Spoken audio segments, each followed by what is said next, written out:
Então, bom dia a todos.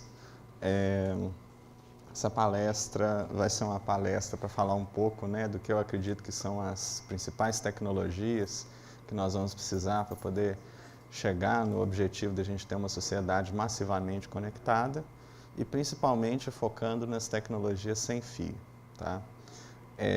Lógico, como eu estou aqui, como eu sou um professor que faz pesquisa na área, eu vou tentar puxar a sardinha para o meu lado.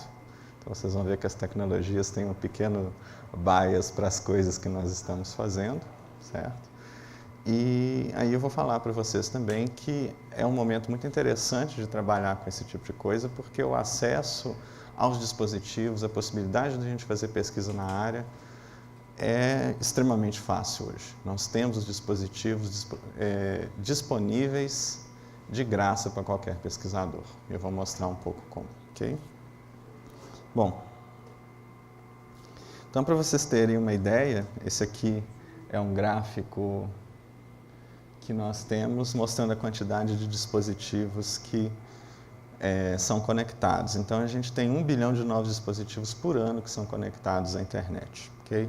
Se vocês forem ver, a gente tem uma grande quantidade de smartphones e de celulares que estão sendo conectados na rede a cada ano.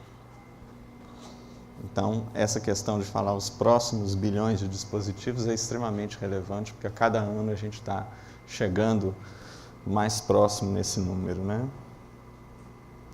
Bom, aqui já é um número da Cisco, que eles preveem o crescimento da quantidade de dispositivos, de acesso. Anualmente eles fazem essa pesquisa, é o Cisco Mobile Forecast nesse caso.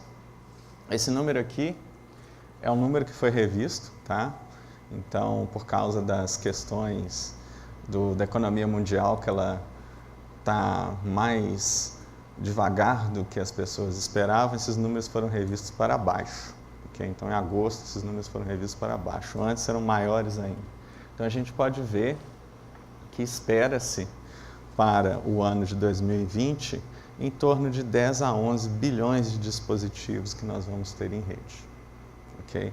E esse número, para vocês terem uma ideia, até janeiro de 2016, a Cisco previa um número de 20 bilhões de dispositivos. Então, se a economia melhorar, a gente pode bater esse número extremamente rápido. Ok? Bom, agora, em comparação, se a gente olha como as nossas redes estão funcionando hoje, eu não sei de vocês, mas a minha impressão é que as redes estão ficando cada vez piores. Certo? Você pega um Wi-Fi, o seu Wi-Fi está pior, você pega a sua internet de casa, parece que ela está cada vez falhando mais, certo? E isso aqui é um gráfico de um artigo da Meraki. A Meraki é uma startup que surgiu na MIT, que foi comprada recentemente pela Cisco, ok? E que eles fabricam pontos de acesso. E esses pontos de acesso têm uma coisa muito interessante, que eles transmitem informação de volta para a Meraki. E como eles já são Cisco, a Cisco utilizou a tecnologia e hoje eles têm uma distribuição enorme de pontos de acesso no mundo. Essa tabelinha que vocês estão vendo do lado está mostrando um pouco os dispositivos que nós temos, a quantidade, na verdade, de redes. Então, para vocês terem uma ideia, só de redes educacionais eles têm 4.000 redes, todas com dispositivos Meraki. Vamos pegar aqui, manufatura, 1.200, setor de saúde, 1.380. Então, desse total de 20.600 redes, eles verificaram como que estava a qualidade da comunicação e geraram esse gráfico ao lado, ok? Então, eles fizeram uma comparação, que foi 2015, vamos botar que isso foi em torno de fevereiro de 2015, porque a conferência foi em agosto, então por aí que eles entregaram a versão final do artigo, então fevereiro de 2015, e pegaram dados de agosto, setembro de 2014.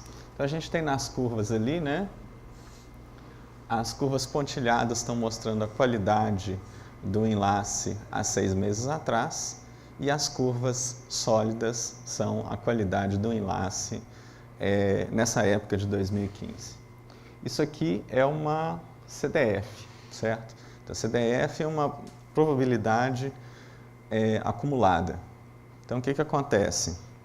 No caso, como a gente quer uma taxa de entrega de qualidade, quanto mais ela estiver descendo mais próxima aqui, né, do eixo X, melhor. E repare uma coisa interessante, se a gente for olhar 2.4 GHz, a curva ela foi mais para o eixo Y, ou seja, a qualidade da rede ela piorou. Ok? E isso é uma tendência que a gente tem visto, né? Aqui no caso, os 5 GHz é interessante que ele melhorou, né? Então é por causa disso que hoje, se vocês puderem, coloquem a sua rede em 5 GHz. Isso a gente vê em várias situações. Existe uma piora das redes sem fio, porque nós estamos usando cada vez mais as redes sem fio para qualquer operação que a gente faça, certo? Eu não sei quantos de vocês que já devem ter um notebook que não tem mais uma placa Ethernet, né? As placas Ethernet estão morrendo. Eu ainda tenho um notebook jurássico que eu ainda posso conectar numa rede com fio, mas a tendência é que tudo fique sem fio. E a gente está jogando isso para um meio que ele já é um meio extremamente ocupado. E o que vai acontecer quando a gente colocar os próximos bilhões de dispositivos? Então, esse aqui é o objetivo da palestra de hoje. E aí a gente vai falar dessas tecnologias aqui. Eu estava conversando com o Ítalo, né? Aí eu estava pensando como é que eu vou representar isso daqui. Eu pensei, vou colocar um céu, que a gente está chegando num lugar maravilhoso. Aí o Ítalo falou, Stairway to Heaven. Eu tive que colocar no slide aqui, né? O Stairway to Heaven, versão 2017. Quais são as tecnologias em 2017 que indicam o que nós vamos fazer no futuro, como que vão ser essas redes. Versão 2017 e versão Daniel também, viu, gente? Porque aí eu estou querendo vender o meu peixe. E aí, como a gente tem 1 hora, eu vou falar dessas 3 tecnologias aqui principais. Small Cells, redes em software e rádio cognitivo. Então, estou falando de rede sem fio. Se vocês forem ver a programação, à tarde vai ter a palestra do Luiz Felipe. O Luiz Felipe vai falar de desafios em rede em geral, então ele vai falar também da parte cabeada, que é lógico, muitas dessas coisas aqui precisam de modificações na parte cabeada da rede para poder suportar a demanda que a gente vai colocar na parte sem fio. Okay? Bom, então eu vou mostrar para vocês a minha visão, ok? E falando dos trabalhos que nós temos feito no laboratório INET, certo? Nessa área. Alguns de vocês já devem ter visto o laboratório, inclusive tem algumas coisas que eu vou falar aqui que vocês podem ter visto na prática. Se vocês não viram, sexta-feira a gente pode fazer, né, esse link do que foi falado na palestra com a visita. Para quem é aluno aqui da UFMG, de graduação ou de pós, tem uma disciplina que é a Redes Inteligentes. Nessa disciplina a gente trabalha com todos esses tópicos aqui. Vocês podem fazer trabalhos práticos pegando na massa com um hardware, ok? Para poder montar esse tipo de rede. E no final, como eu falei, eu vou mostrar que mesmo que vocês não estejam na UFMG, que vocês estejam em outra universidade, vocês podem usar o hardware aqui da UFMG remotamente. Bom, então a primeira tecnologia, Small Cells. Para a gente poder falar de Small Cells, nós temos que fazer uma revisão básica, né, de comunicação sem fio. E o principal aspecto que a gente tem que lembrar é o aspecto de interferência. Então, quando a gente está falando de uma onda eletromagnética, a gente olha na física nós temos 2 ondas. Essas 2 ondas, quando elas se encontram no meio, elas vão gerar uma interferência. Essa interferência ela pode ser tanto construtiva quanto destrutiva, né? Então, aqui é um exemplo de 2 pingos em um lago. A gente vê que em alguns momentos a amplitude da onda vai ficar bem mais alta, porque a gente está combinando as 2 ondas. E tem momentos que, quando essa interferência é destrutiva, o que nós temos? A gente tem a onda ficando mais baixa. E é isso basicamente que é o grande problema que a gente tem quando nós adicionamos mais dispositivos a uma rede. É interferência. Como que a gente vai colocar mais pessoas transmitindo, certo?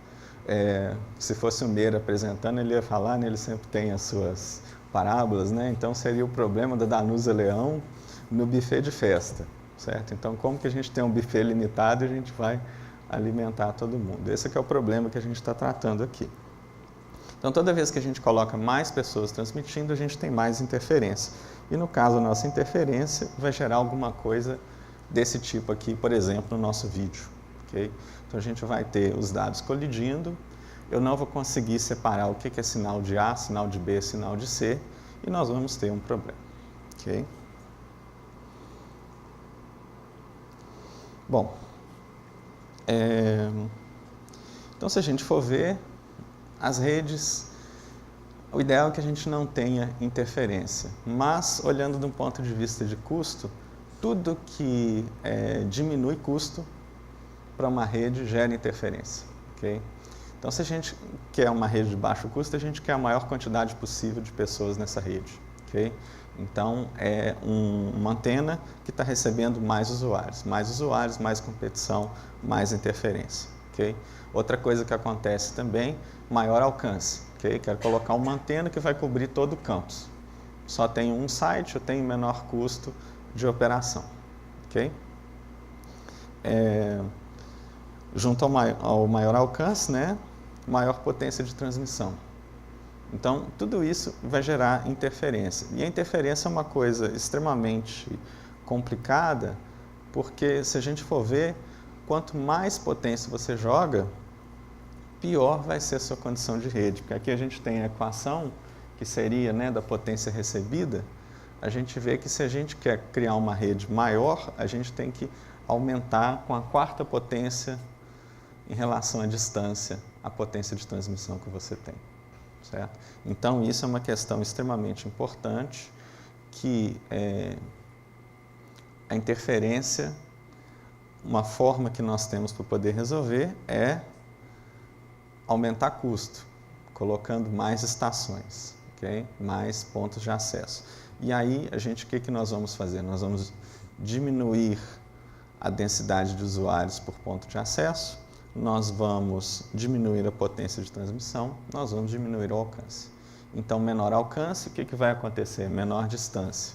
Você vai precisar de menor potência de transmissão, um sinal de menor potência vai gerar menor interferência. Okay? Então, basicamente, essa que é a ideia das small cells.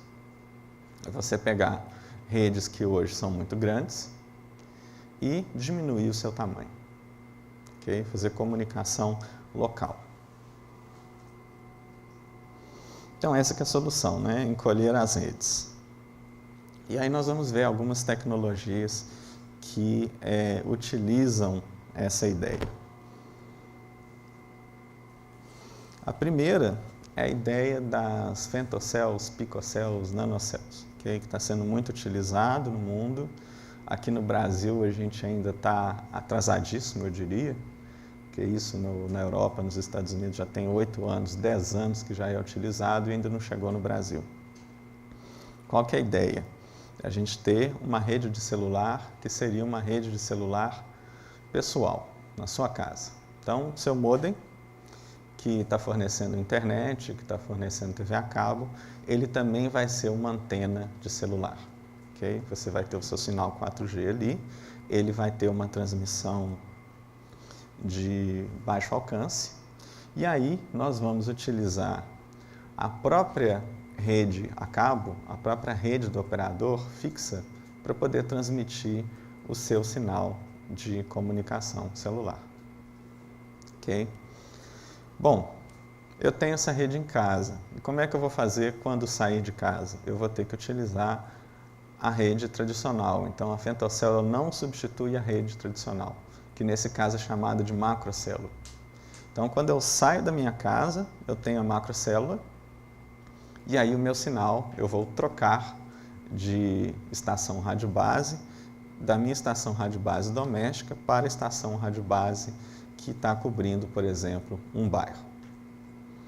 Okay? Isso aqui é extremamente interessante porque a gente diminui a quantidade de usuários que estão na macrocélula. A macrocélula é uma célula que transmite com alta potência, okay? E que aí você tem uma quantidade muito maior de pessoas competindo. Bom, aqui já é uma tecnologia um pouco mais recente. Eu estava procurando um videozinho, que essa aqui é muito interessante, é a comunicação dispositivo a dispositivo. A parte telecom já está utilizando a ideia de femtocells, etc. Mas e para a parte da indústria de comunicação não telecom, então, por exemplo, redes Wi-Fi, etc. A ideia é a gente atacar mais a comunicação dispositivo a dispositivo. Okay? Então, se vocês procurarem hoje na internet, vocês já encontram um novo padrão, que é o I3E 802.11 AD. Okay? Se ele ainda não saiu, ele está quase saindo, mas a gente já encontra placas que são vendidas. Então, se vocês procurarem na Amazon, por exemplo, elas já existem. E a ideia é que nós vamos utilizar uma comunicação a curta distância, ok? E sendo curta distância, a gente consegue altas taxas de transferência de dados e existe menor probabilidade de interferência. Essas redes estão trabalhando, se eu não me engano, com a faixa de 60 GHz, que é uma faixa que hoje ela tem muito pouco uso, ok? E vão permitir a gente fazer coisas que a gente vê só no cinema, né? Por exemplo, nosso celular hoje ele é extremamente potente. Se vocês pegarem os netbooks, o Chromebook ou aquele Mac, acho que é o Mac Air, né, o mais básico, não, é o Mac qualquer coisa, ele utiliza um processador que é o mesmo processador que você tem no seu celular.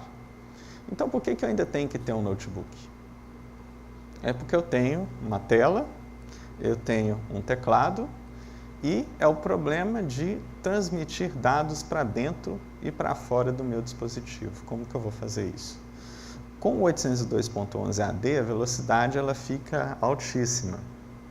Okay? Eu não lembro de cabeça aqui, mas ela está em dezenas de gigabits por segundo. Ou seja, você já está na velocidade de uma transferência de um disco. E aí, com esse tipo de velocidade, a gente conseguiria, por exemplo, fazer aquela ideia de wireless docking. Eu pego meu celular, coloco ele aqui do lado, aí eu tenho um teclado sem fio, tenho um monitor, e eles vão comunicar entre si aqui. Então, o meu celular vai gerar os sinais de vídeo para o meu monitor, e eu vou digitar os meus comandos no teclado sem fio que vai para o celular. Okay? Então, tudo isso vai permitir cenários bem interessantes. E aí tem cenários viajados, né? Coisas que a gente sempre prevê e que 70% das coisas não dão certo. Então, por exemplo, a Intel tinha um videozinho interessante que era o aluguel de um filme. Você está passeando no shopping, por exemplo, aí tem um quiosque, vamos dizer, da Netflix, e você quer assistir um filme, você passa lá do lado, seleciona o seu filme, paga.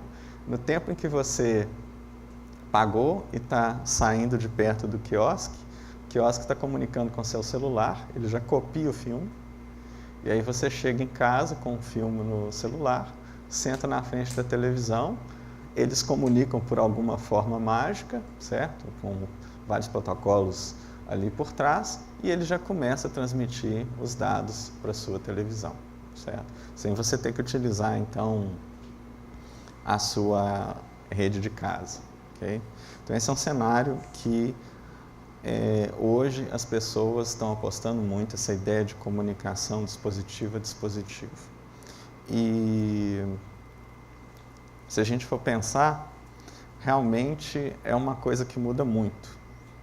Por exemplo, o tipo de comunicação que a gente faz hoje é uma comunicação que é muito local. A gente está falando com pessoas, normalmente, que são da nossa cidade, com os nossos colegas de trabalho, ok? Todo mundo já deve ter feito isso em casa, né? conversar com a sua esposa ou com a sua mãe, o jantar está pronto, aí você manda um WhatsApp. Esse WhatsApp ele está indo possivelmente lá nos Estados Unidos para um servidor para poder voltar para o quarto do lado. Okay? E a mesma coisa com um e-mail. Então, por exemplo, eu quero mandar um e-mail para o Najib. O Najib agora está aqui na sala, mas normalmente ele estaria lá no 5º andar e eu estou no 6º andar. Esse e-mail vai lá para o servidor do DCC, que volta, etc. e tal. Isso se eu estiver utilizando o servidor do DCC, né? Por exemplo, se eu estou mandando o meu Gmail, então ele vai para um outro ponto e volta. Então, muitas situações que hoje a gente utiliza uma comunicação que precisa da infraestrutura, efetivamente pode ser que a infraestrutura não é necessária, porque a gente já está na mesma rede. O grande problema é como que eu vou chegar naquela pessoa que está na mesma rede. Eu não consigo saber que ela está na mesma rede que eu. Okay? Os protocolos de rede, eles são, vamos dizer assim, burros nesse sentido, porque tem que passar no servidor, tem que passar não sei onde. Então, existe uma previsão de que no futuro, a gente considerando essas tecnologias e as limitações dos próximos bilhões de dispositivos, nós vamos ter que mexer no fluxo da comunicação em si, que a gente não pode passar mais para um servidor distante. Okay? E isso, por exemplo, se a gente tiver comunicação sem fio de alta velocidade, isso já ajuda muito. Se a gente tiver armazenamento, por que eu tenho que deixar todos os meus dados hoje na nuvem? Porque o meu celular não tem muita memória, certo? Mas se o meu celular tem mais memória, e se eu consigo transmitir esses dados, por exemplo, para o vídeo, para etc., eu consigo evitar esse tipo de coisa.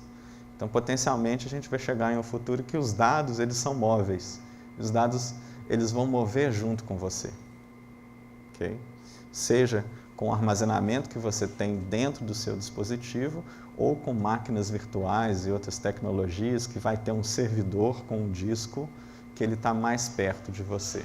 Okay? Tudo isso para que o tráfego de dados fique mais próximo da gente. Bom, e aí, né, isso entra um pouco nos desafios. Eu já falei da parte de baixo, novas tecnologias de transmissão e novas formas de comunicação. Então, não só como que nós vamos comunicar, onde que os dispositivos estão, mas, por exemplo, como que eu consigo diminuir mais ainda a competição no meio. Vamos fazer transmissões direcionais. Okay? Eu mostrei o caso das ondas, uma onda que é chamada omnidirecional, em que ela se propaga igualmente em todas as direções. Mas e se eu tentar fazer uma onda em que eu foco a energia para um ponto só? Aí, nesse caso, eu estou diminuindo o espaço em que ela está sendo transmitida, eu diminuo a quantidade de interferência que nós vamos ter. Okay? Tem a parte de codificação de dados também. Isso aqui é uma parte que, de vez em quando, na disciplina de redes eu falo, de vez em quando eu não falo, os alunos têm um pouco de dificuldade, mas existe uma parte de codificação de dados, por exemplo, que é utilizado no celular, o CDMA, que permite que, se você tiver N frequências, você pode ter N usuários. Okay? Então, uma forma que eu consigo aumentar a quantidade de usuários no meio, aumentando a quantidade de canais, a quantidade de frequências. Okay? Então, existem ainda formas que a gente consegue melhorar as tecnologias de transmissão. E aí, além disso, tem um aspecto da coordenação das small cells. Okay?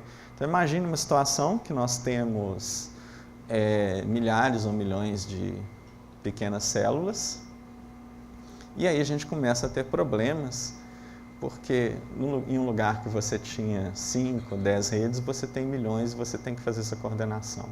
Por exemplo, eu tenho uma rede e aí o Marcos tem outra rede, ok? No celular dele, nós estamos próximos, mas pode acontecer que a rede dele selecione o mesmo canal que a minha rede. O ideal é que a gente utilizasse canais diferentes para evitar a interferência. Imagine se todos vocês aqui gerassem uma rede também para a sua comunicação pessoal. A gente teria que fazer esse tipo de coordenação. E a coordenação hoje é muito fácil em uma rede celular, por exemplo, ou aqui no campus da UFMG, porque é uma pessoa que administra. Okay?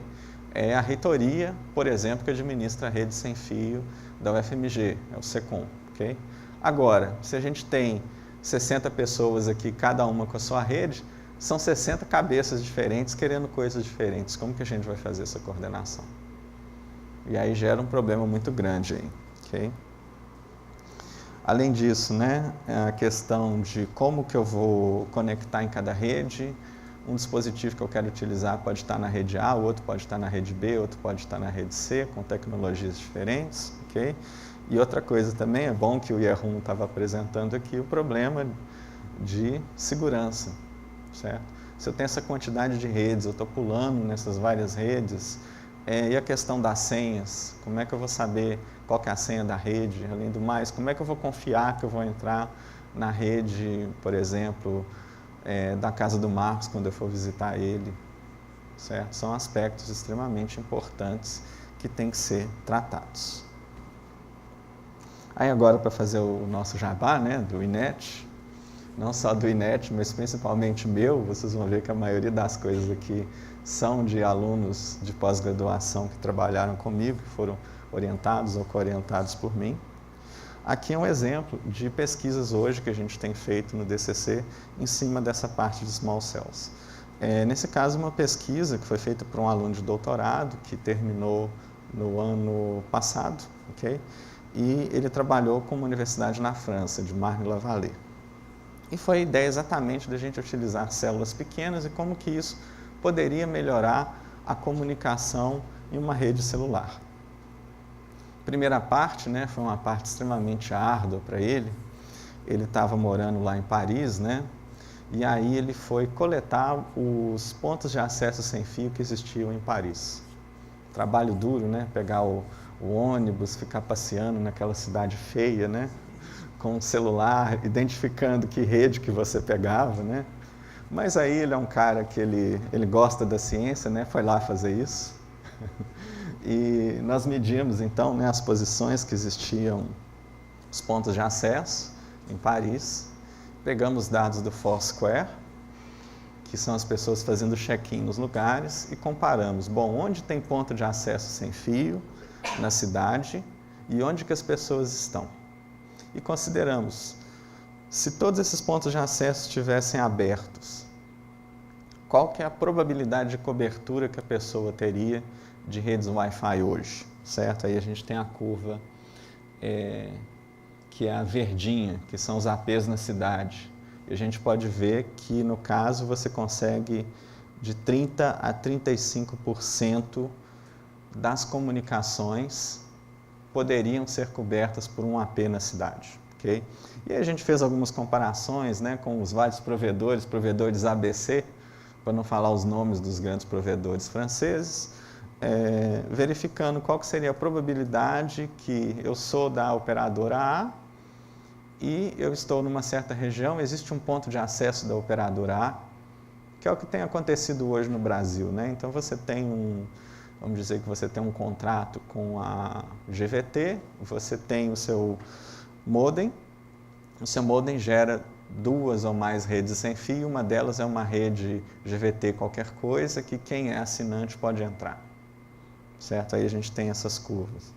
Em seguida, a gente trabalhou com uma outra forma, que seria a comunicação dispositivo a dispositivo, que hoje já é até padrão no 4G, ok?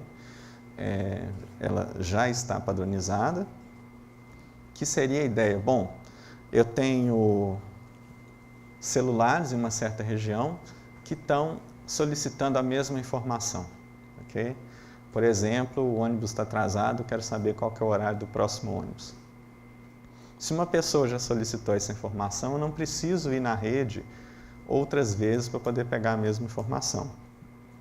Então, nós estudamos vários casos de como que a comunicação dispositivo a dispositivo poderia ser utilizada e qual que é a porcentagem do tráfego potencial que a gente teria de redução, certo? E aqui é uma figurinha de alguns casos que a gente tem. Então, por exemplo, a antena transmite o dado, ou algumas vezes o seu celular vai armazenar dados proativamente, que você sabe que as pessoas vão utilizar, certo? Então, isso aí é uma coisa que é extremamente estudada hoje já está padronizada no 4G e tende a ser extremamente importante no 5G. Depois a segunda tecnologia, rádio cognitivo. Okay? Rádio cognitivo ele começou antes, na verdade, nos anos 70, mas a hora que ele explodiu foi em cima de um estudo da FCC. A FCC nos Estados Unidos é equivalente à Anatel no Brasil. Eles fizeram um estudo e foram verificar, bom, como que está o uso da radiofrequência nos Estados Unidos? E aí tem esse mapinha, que eu gosto muito dele. Isso aqui é um mapa de todas as alocações existentes de radiofrequência nos Estados Unidos. Ele vai desde o kHz até 300 GHz. Aqui a gente tem satélite, micro-ondas, rádio, TV, etc. Essa é uma imagem que você acha fácil na internet, tem vários megabytes. Se a gente dá um zoom, aqui é um exemplo, certo? Essa faixa nós estamos falando entre 2 GHz e 3 GB, e embaixo 30. Reparem que cada quadrado significa que alguém tem uma licença de operação em cima desse espectro. E a gente pode ver algumas situações aqui, vou ver se eu mostro para vocês. Aqui, por exemplo, a gente tem 5 pessoas que têm a licença para o mesmo espectro. Ok? E olhando essa figura, é difícil você encontrar um quadradinho que está escrito unused. Todos têm alguma coisa marcada aí. Ok? E aí a gente tem algumas frequências, né? Por exemplo, essa aqui, que é a ISM, que é a Industrial Scientific and Medical, que você não precisa de licença de operação, é onde o nosso Wi-Fi está. Aí nessa frequência que o bicho pega. Tá? Tem muita gente, tem muita competição. Então aqui mais um zoom para vocês verem como que a coisa é. Okay? Isso gera situações interessantes. Por exemplo, recentemente a gente está no mundo inteiro com a situação dos canais de TV. Se a gente for pegar os canais de TV, aqui são alguns canais nos Estados Unidos, é uma tecnologia antiga, ok? Então a largura de banda utilizada é muito grande. E acabando a TV analógica, nós vamos ganhar vários buracos enormes aqui de espectro, que vão ser extremamente importantes, em faixas que são excelentes, porque elas têm um alcance de uma cidade, ok? Ou de uma região metropolitana, é uma quantidade de quilômetros significativa. Essas faixas, quando elas são vendidas, quando elas são liberadas, rapidinho o pessoal corre para poder comprar, certo? E essas faixas, uma licença dessa está na casa de dezenas de bilhões de dólares hoje, certo? Porque isso aqui significa uma vantagem competitiva muito grande de você ter mais frequências para poder colocar mais clientes. Okay? Então isso aqui é extremamente importante.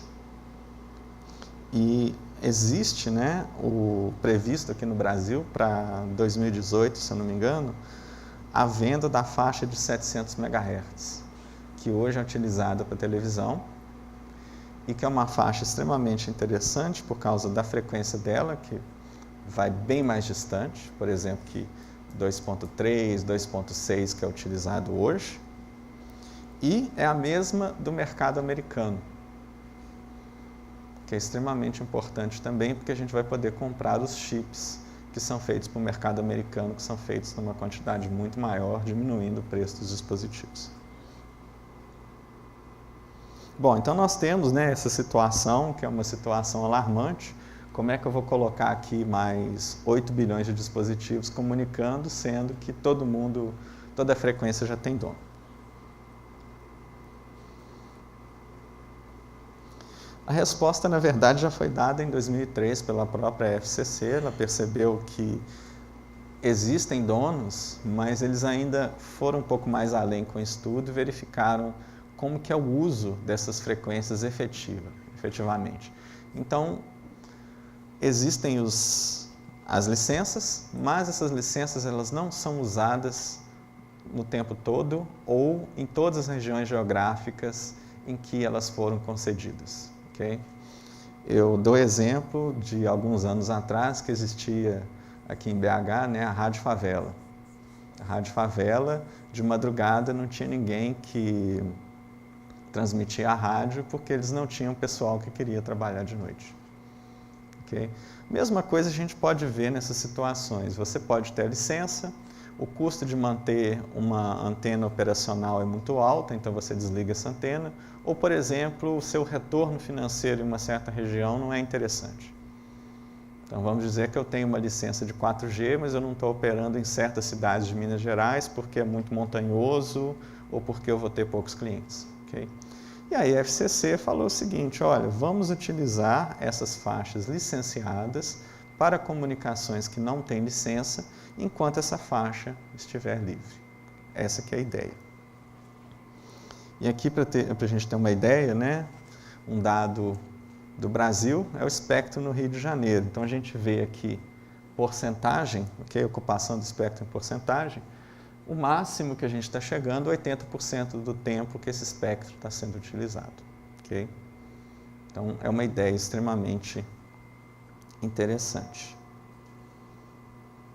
E a ideia basicamente é essa, se a gente colocar um gráfico em que no eixo X é o tempo, o Y é a frequência e o Z é a potência, o que a gente vai ter? Sempre que a gente tiver uma grande potência aqui, significa que provavelmente nós temos uma comunicação. Então a gente olha no tempo e na frequência, onde que nós temos buracos, e esses buracos podem ser utilizados para fazer comunicação de dados. Okay? Então a gente vai pulando de um para outro, para outro, para outro, enquanto elas estão surgindo. Okay? E essa é uma tecnologia chave que a gente vai ter que ter ela bem desenvolvida para colocar mais dispositivos nas nossas redes. Aqui um exemplo de um trabalho que já foi desenvolvido no departamento. Okay? Esse foi por um aluno de mestrado, que hoje ele está no doutorado, em que nós temos sensores sem fio, e esses sensores, eles precisam comunicar, eles utilizam a faixa ISM. A faixa ISM, basicamente, é a que a gente utiliza para rede Wi-Fi, Bluetooth, walkie-talkie, sensor que você coloca para tomar conta do seu bebê, ou seja, é uma doideira, é uma selva. E aí a ideia é encontrar qual que seria, dentro dessa faixa ISM, o melhor canal de comunicação. Vai depender muito do lugar, né, dos aparelhos que estão nessa região. E aí foi desenvolvido um sistema em que a gente tem os nós que estão verificando os vários canais, que é o chamado sensoriamento. Você coleta uma quantidade grande de dados sobre esse canal. Okay? Então a gente calcula para os vários canais o que é uma previsão, ou seja, como que ele vai estar no futuro, olhando agora no presente, como ele vai estar no futuro. E aí a gente utiliza técnicas de aprendizado de máquina para soltar um número X, okay, que vai ser essa qualidade do canal no futuro. Analisando todos os canais, a gente gera um resultado e fica simples, né? Vamos pegar o canal que vai ter a melhor qualidade, que a gente espera que tenha a menor quantidade de transmissores ou de interferência. Okay? Então, existe uma transmissão de dados, aqui é o coordenador desse processo, que está transmitindo para o nosso sensor, ele responde, e a gente faz isso para os vários canais, e no final a gente gera uma decisão que fala, olha, esse é o canal que tem que ser utilizado. Então, essa é uma das tecnologias que é o rádio cognitivo, que é extremamente importante. Vocês vão reparar que os problemas são similares também. Então, por exemplo, aqui o principal problema é o problema de coordenação. Imaginem vários transmissores que estão procurando frequências pulando no tempo. Okay? Então, você olha para a frequência A está livre, mas eu vejo que a frequência A está livre, todo mundo aqui nessa sala vê que ela está livre também. Então, o que acontece? Todo mundo pula para a mesma frequência, ela fica ruim. A gente pula de frequência. Então, essa questão de coordenação também é extremamente importante. Okay? Métodos para fazer essa confiança entre pessoas diferentes que estão transmitindo. Bom, agora um outro aspecto aqui, na verdade eu não diria nem que é uma tecnologia, mas um paradigma, que são chamadas redes em software. Okay? Esse paradigma é bem amplo, tá? Então a gente vai falar da parte só de sem fio, mas à tarde vocês vão ver mais coisas sobre redes em software na parte de cabeada também. E, bom, só para fazer a contextualização, por que é extremamente importante a ideia de redes em software? Hoje, o setor de comunicações é extremamente competitivo e as margens são extremamente baixas. Então, a gente vê equipamentos de baixíssimo custo, okay? Você lança um produto hoje, em poucos meses você tem um clone chinês que está super barato, que você compra no AliExpress. Então, você tem uma margem pequena e um tempo muito curto para poder aproveitar esse produto no mercado. Além disso, se a gente for ver o software, a gente tem vários softwares livres que são muito bons. Então, hoje, você cobrar, você ter o seu lucro em cima do software é extremamente difícil. Okay? Por exemplo, por que eu vou comprar um iPhone se eu posso comprar um Android? Okay? Ele já tem um código excelente, por que eu vou gastar numa solução proprietária? Okay? Olhando nos dispositivos. Agora, olhando para o aspecto fornecimento de acesso, aqui no Brasil que a gente está um pouco atrasado, mas nós estamos chegando nesse ponto, estão chegando as operadoras virtuais. Okay? Então, nós temos as operadoras que têm as antenas e as operadoras virtuais, que contratam minutos, megabytes, SMS em massa, okay? Fazem um acordo super legal com a operadora e depois vendem para o consumidor. Okay? Então, hoje, se vocês forem, por exemplo, na Europa, semana passada eu estava na Alemanha, eu comprei um chip de 1 GB de transferência de dados, 20 euros, okay? Para poder usar na Europa inteira. E o meu provedor chamava Audi. Audi, A-L-D-I, não A-U-D-I, certo? Não é a fabricante de carros. Audi é um supermercado da Alemanha. E aí você vai na Irlanda, a mesma coisa, tem o Costco, que é outro supermercado, que é uma provedora de internet. Okay? Então, hoje, a gente tem essas operadoras virtuais que têm o seu serviço extremamente eficiente, de baixíssimo custo, vendendo nos pontos, por exemplo, supermercado. Então, eles têm um custo de operação extremamente baixo, que faz com que as operadoras reais tenham que baixar o seu custo também. Então, as margens são muito pequenas. E, além disso, a gente tem o problema, né, que a tecnologia ela não fica mais simples, ela só fica mais complicada. Certo? Eu não posso contratar uma pessoa saindo de um curso técnico, saindo de uma universidade e esperar que ela seja produtiva no primeiro dia de trabalho. Tem que investir em curso, tem que investir em especialização, ok? E cada vez mais essa pessoa tem que ter um conhecimento mais alto para que ela consiga trabalhar com essa tecnologia. Então, o custo da mão de obra aumenta por causa disso, porque as pessoas esperam um maior salário. Ok? E, além disso, os clientes estão demandando maior qualidade. Né? A rede tem que ser melhor, a rede tem que ser rápida, você espera que ela esteja disponível 24 horas por dia. E a coisa já está ficando tão séria que a ONU, isso aqui que eu não lembro direito se já é ou vai ser, a internet, o acesso às redes vai ser um direito universal do homem. Então, olha o peso que você tem, certo? Então, fica numa situação em que a rede é uma tecnologia commodity, uma tecnologia que está lá, que é de baixo custo e que, então, ela tem que ser uma coisa extremamente eficiente.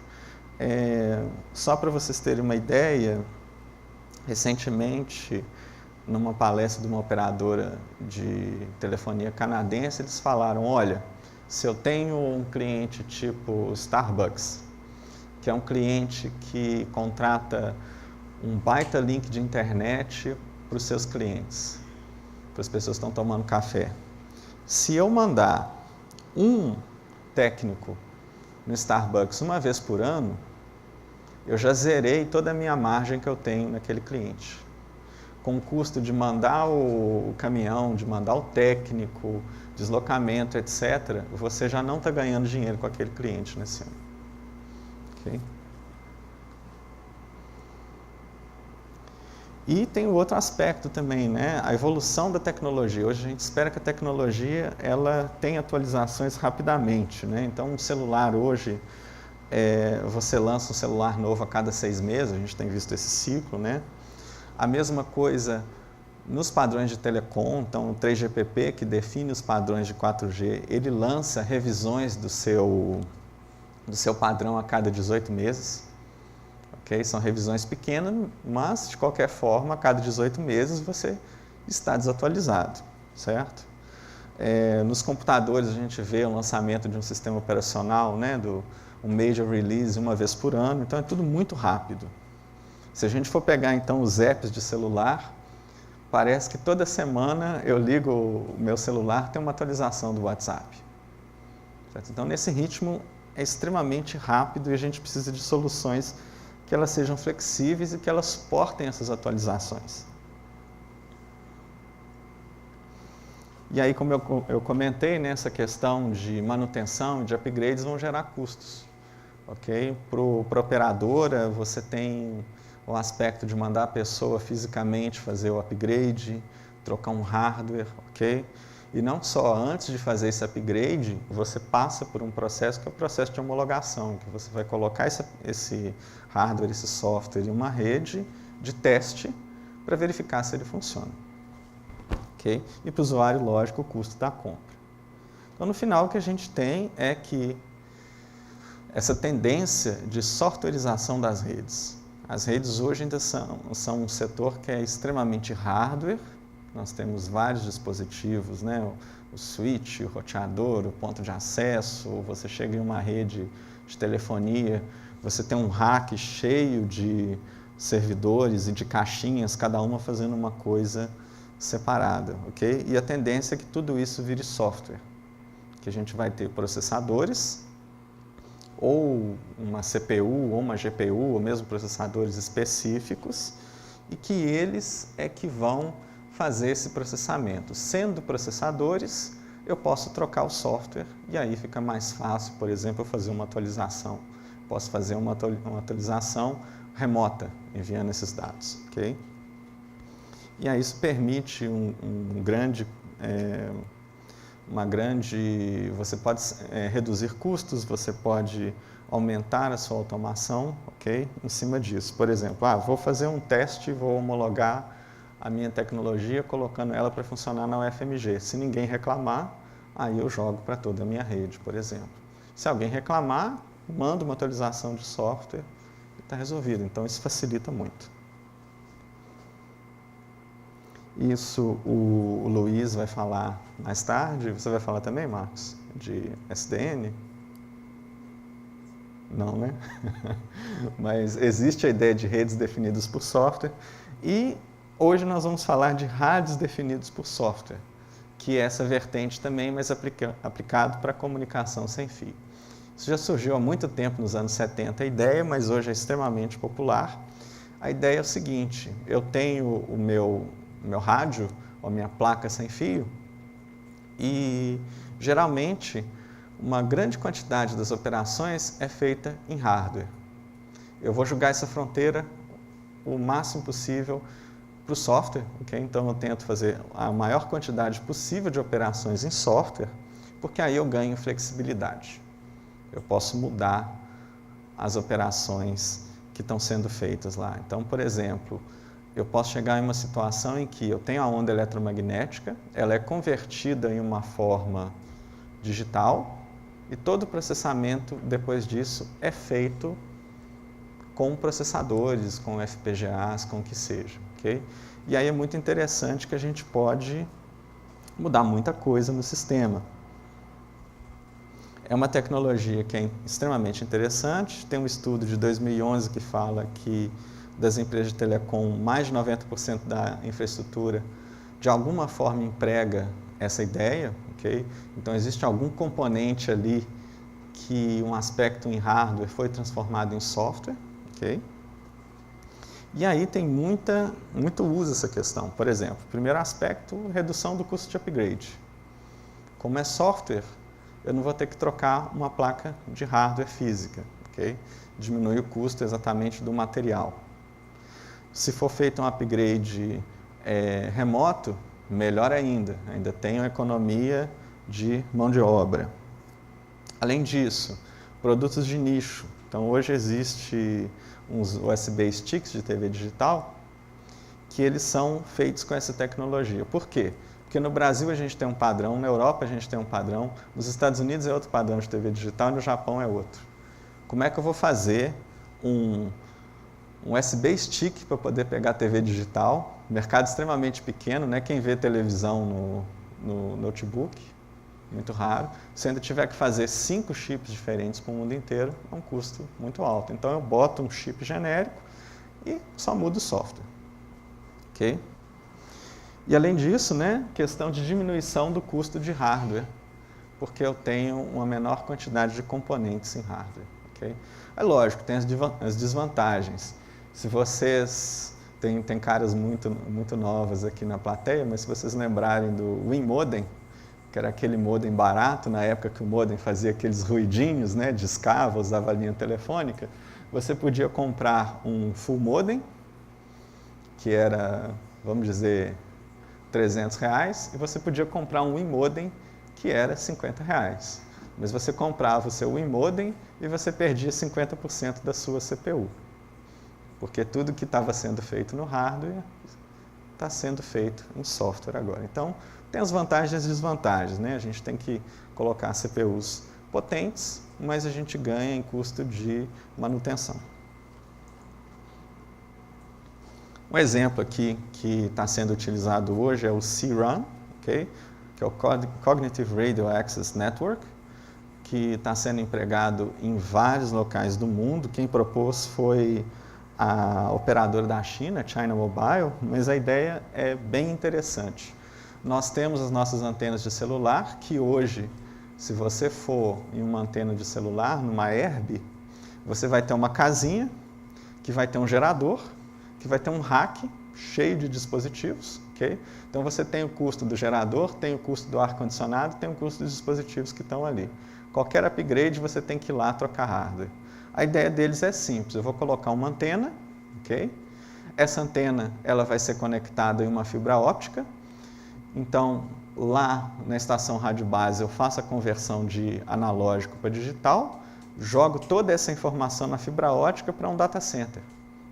E todo o processamento de rede, camada física, camada MAC, codificação de dados, decodificação, é feita nesse data center. Okay? Então, a minha estrutura fica extremamente simples, eu tenho componentes muito simples na antena, não preciso mais de refrigeração, diminui extremamente o custo, e agora eu quero fazer um upgrade, por exemplo, saiu hoje o 5G, o que eu faço? Eu disparo novas máquinas virtuais no meu data center e ligo a conexão de dados daquela antena com essa nova máquina virtual no data center. E foi feito meu upgrade da rede inteira. Okay? Aqui é o decodificador de TV digital, estou chamando a atenção aqui porque ele é extremamente interessante. Se vocês gostaram dessa tecnologia, tem um chip da Realtek, que é o 2832U, que ele é um rádio definido por software.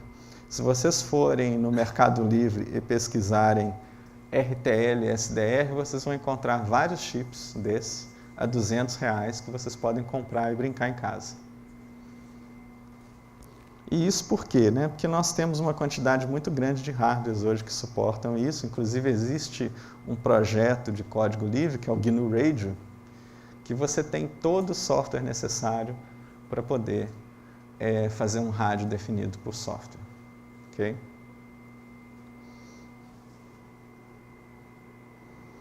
Bom, e aí, acontece, né, nessas situações. Agora vamos falar das coisas que a gente consegue fazer e o que a gente tem feito aqui na UFMG. O rádio definido por software é extremamente versátil, ok? Você consegue, como ele é uma plataforma que faz simplesmente a conversão do sinal analógico para digital, qualquer coisa que você colocar ali, ele vai aceitar. Não é igual o celular, que o celular já tem um chip, que ele só pega uma certa frequência, que ele só trabalha com uma certa modulação, com um certo padrão, ok? Ele é genérico. E a gente utiliza dispositivos, rádios definidos por software, na disciplina Redes Inteligentes, e todo semestre eu dou um trabalho para os alunos, eu dou basicamente 2 meses para eles, eu sugiro alguns temas, mas eles também podem fazer os seus próprios temas. Então, por exemplo, já sugeri, olha, vamos fazer uma rede de celular utilizando rádios definidos por software.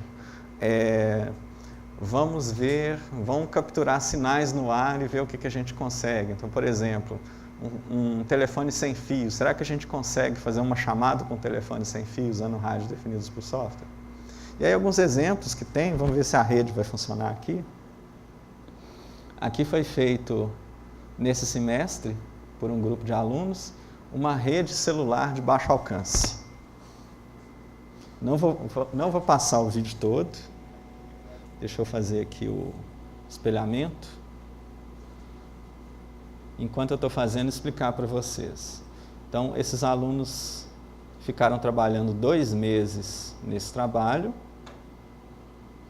utilizaram um software grátis, que já existe disponível na internet, utilizaram essa antena, ou SRP, e montaram uma operadora de celular, okay? Com esse software chamado OpenBTS. Lógico, né, com transmissão pequena, utilizando frequências que não são utilizadas no Brasil, para que ninguém perto tivesse problema na sua comunicação de celular. Okay?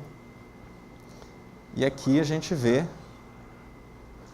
os celulares que eles estão usando, e na tela do computador a gente vê, né, eles enviando comandos, e os celulares que estão registrados. Então, estão vendo um Samsung aparecendo ali? Foi um celular que foi identificado.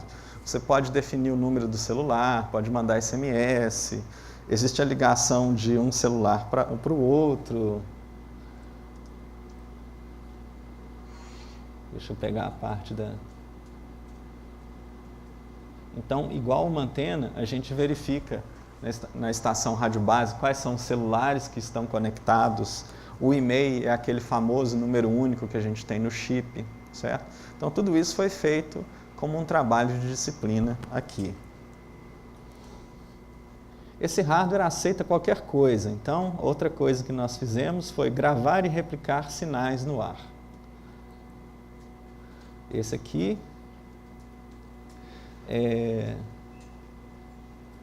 vocês já devem ter visto, por exemplo, a Fiat, né? A FCA já teve um problema com o Jeep, que o Jeep podia ser hackeado do ar, né? Aí eu falei para o pessoal, vamos testar o alarme de um carro, vamos ver como é que funciona? Será que o alarme do carro tem uma segurança boa? Aí o que foi feito? Nós temos... Opa, vocês não estão vendo aqui. Nós temos a nossa plaquinha, que está no canto aqui, ok? Um notebook, em cima do porta-malas do carro. E aí eles montaram um conjunto de blocos aqui. O que eu faço? Eu aciono o meu controle do carro e gravou o sinal. Aí vocês viram que o carro travou, né? Piscou aqui. Então, nesse momento, eu gravei o sinal. O aluno gravou o sinal, na verdade, né? E ele vai mexer no código dele, vai executar. Estão vendo o botão de play? Ele vai executar o sinal, vai reproduzir a informação. E vocês vão ver que o carro vai destravar.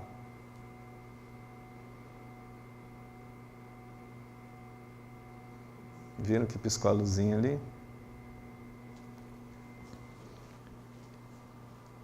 Então, a gente consegue fazer coisas muito interessantes com esses rádios.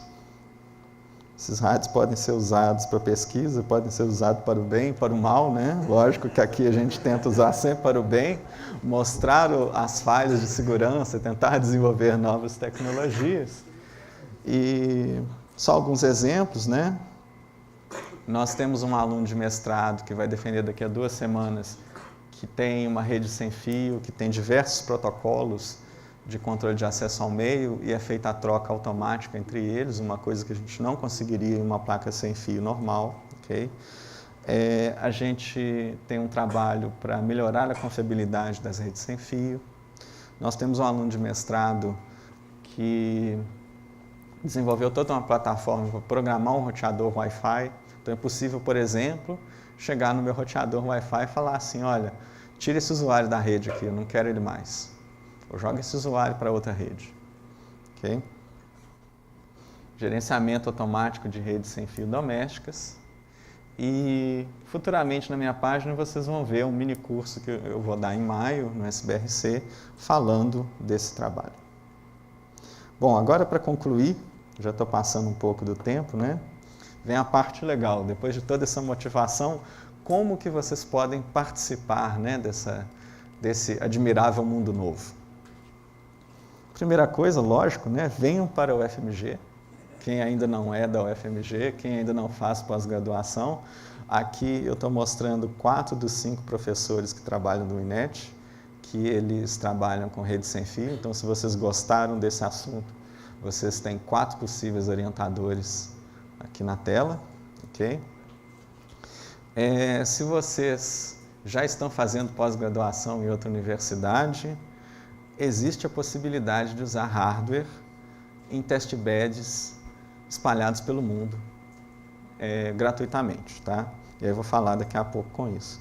Agora, se vocês ainda estão em dúvida se querem ou não mexer com esse tipo de coisa, podem procurar RTL, SDR no Mercado Livre, brincar em casa, tem muita coisa interessante que dá para fazer. E aí vocês se motivarem para trabalhar nessa área. Então, só para vocês terem uma ideia, falando mais o aspecto do testbed, fazendo um comercial, no departamento nós participamos de um projeto de cooperação Brasil-Europa, que é o futebol. Aqui estão os parceiros, tá? Então, no Brasil a gente tem a UFMG, a UFES, a UFC, Federal do Rio Grande do Sul, Unicamp, nós temos Intel Brasil, Digitel. Na Europa nós temos o Instituto de Telecomunicações de Aveiro, em Portugal, Universidade de Bristol, na Inglaterra, Trinity College, em Dublin, VTT, na Finlândia, e Intel, Alemanha. E nesse projeto, está aqui a página, nós estamos desenvolvendo um testbed, então uma plataforma de experimentação para redes sem fio e redes ópticas. E lá nós temos um portal que qualquer pesquisador pode solicitar acesso aos equipamentos que nós temos. Okay? Então, se você está fazendo uma pesquisa na sua universidade, pede para o seu professor criar uma conta, ele vai ser o Principal Investigator, então ele vai criar um projeto, e a partir desse projeto, vocês podem solicitar contas para poder trabalhar nesses equipamentos. Pode ser tanto um projeto para um artigo, quanto para uma disciplina. E aí, só para vocês terem uma ideia, no futebol, o tipo de equipamentos que nós temos disponíveis. E aí, em diferentes universidades. Por exemplo, na UFMG, a gente vai ter nossos sensores, rádios definidos por software, redes definidas por software. Okay? Em Bristol, nós temos máquinas virtuais. No VTT, eles têm estações de 4G. Então, eles têm uma estação rádio base 4G com tudo em software que você pode entrar lá e você pode gerar um sinal lá na Finlândia para criar a sua rede 4G, por exemplo. Okay? E aí, só para mostrar um pouco, fazer mais o jabá, um vídeo que nós temos dos equipamentos.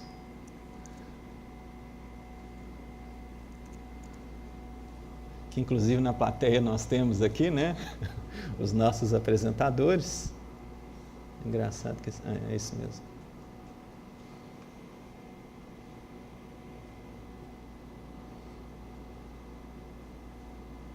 Certo, Matheus e Bernardo que estão aqui. Então nós temos vários equipamentos. Eu não vou colocar o áudio não, porque vocês não vão conseguir escutar.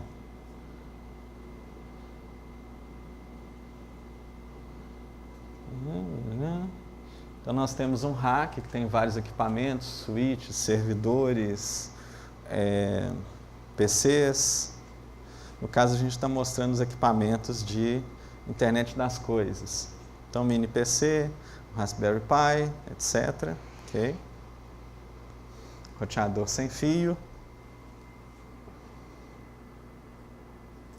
Então vocês já conheceram o Matheus, vamos mostrar o Bernardo rapidinho aqui. E aí é uma demo que a gente fez, ok? Não vou passar aqui porque eu já estourei o tempo, mas quem quiser pode ir lá no Inet na sexta-feira ver essa demo ao vivo, em que a gente usa os equipamentos desse testbed para controlar lâmpadas inteligentes que mudam de cor, e todo esse controle é feito utilizando equipamentos do testbed. Então esses comandos são processados na Inglaterra. Okay? A gente envia os dados para serem processados na Inglaterra, o sinal volta com um comando para ser feito na lâmpada. É um comando por voz ou um comando por gestos. A gente tem um sistema que interpreta os gestos da pessoa, por exemplo, se a pessoa tem mobilidade limitada. Okay?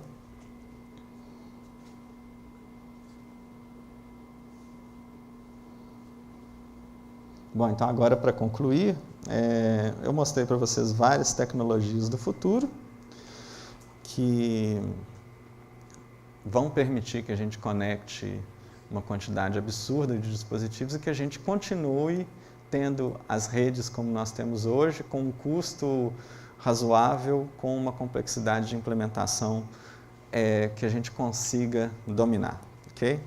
E como eu falei, é um ótimo momento para você fazer pesquisa nessa área e até mesmo para montar uma empresa. Então vejam que nós temos possibilidade muito grande hoje com essas plataformas, com esses equipamentos baratos, para fazer testes, ok? Para desenvolver um novo produto, gerar uma startup, utilizar todas as facilidades que nós temos aqui na UFMG e em outras universidades, como por exemplo o CTIT, então os núcleos de inovação, para gerar uma startup a partir de um resultado de pesquisa aqui, ok? E são trabalhos que vocês podem fazer em todos os níveis, graduação, mestrado, doutorado, vocês podem participar. É isso. Perguntas?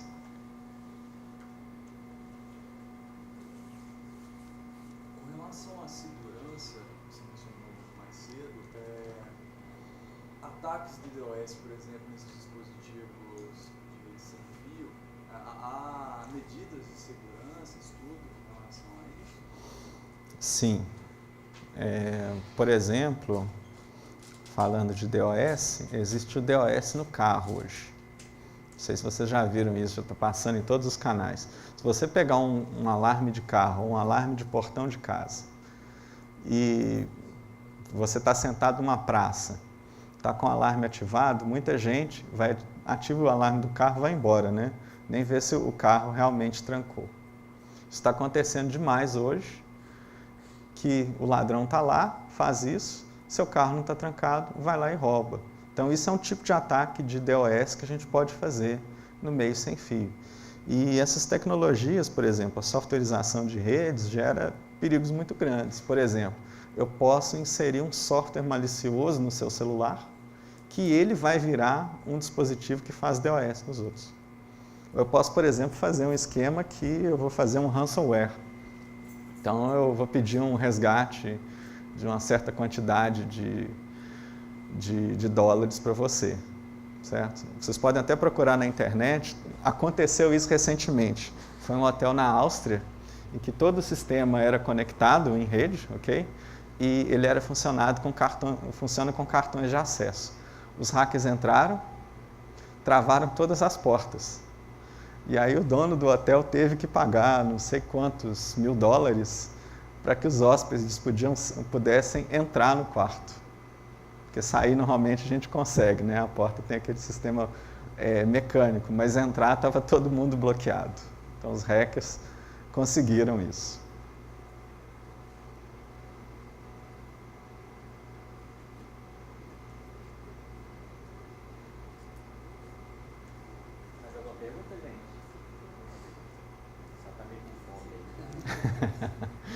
Qualquer coisa, vocês ainda podem me encontrar. Eu estou rodando por aqui, participando dos coffee breaks. Sexta-feira eu vou estar na visita dos laboratórios.